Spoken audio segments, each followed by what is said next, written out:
All right, so this is the first chapter of the 21 Immutable Principles of Brazilian Jiu-Jitsu. Okay, so we're going to talk about, the first chapter talks about the 7 P's of passing. So I'm going to go one by one. I'm going to explain to you guys how it works. Okay, the first one we're going to talk about is going to be position. All right, so my partner here, Evandro, is going to help me out. So why I pick position to be the number one of the 7 P's. Okay, in my opinion, position is one of the most important P's of passing. All right, and position is not only important for passing the guard, but for everything in Brazilian Jiu-Jitsu.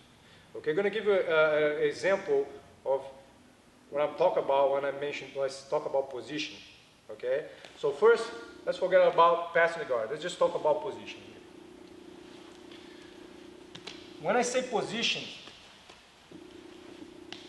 I mean being on the right time and position yourself in a situation that you start the process. Okay? When somebody's going to explain your technique, they always come and say, step number 1, put your body here, you know what I mean, your leg there, and you grab this, okay? And there will be no step number 2 if there wasn't a step number 1.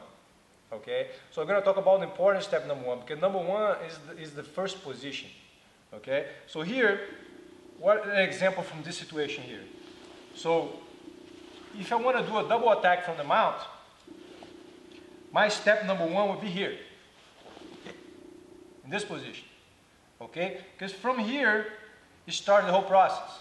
Once I get here, I know that I can go here and choke my partner out. Okay, or if he resists pushing the arm up, I can go for the armbar. Okay, but this situation will not exist if I wasn't here.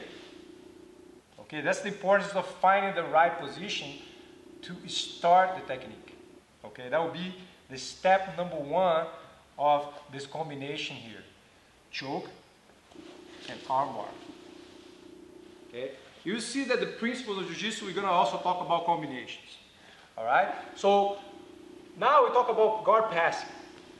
I'm going to give you an example here of one position I use on the guard pass, and I'm going to explain to you guys why. Alright?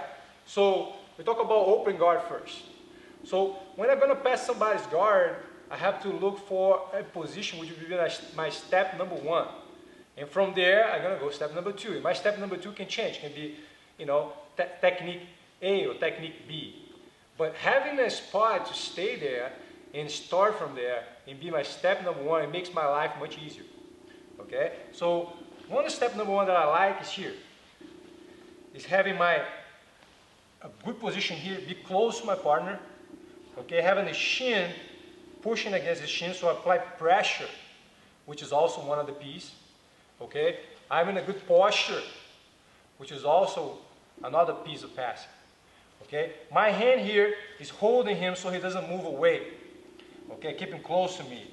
My elbow is being protected, it's right here, and I use my shin to defend my arm, so not exposing my arm for arm bars. So, leg in front, right behind his knee, elbow inside, my body is low, so you know, if you try to put me in the guard, or a spider guard, for example, put your foot here, please. I don't let him. Okay? So that will be a typical example of the position number 1.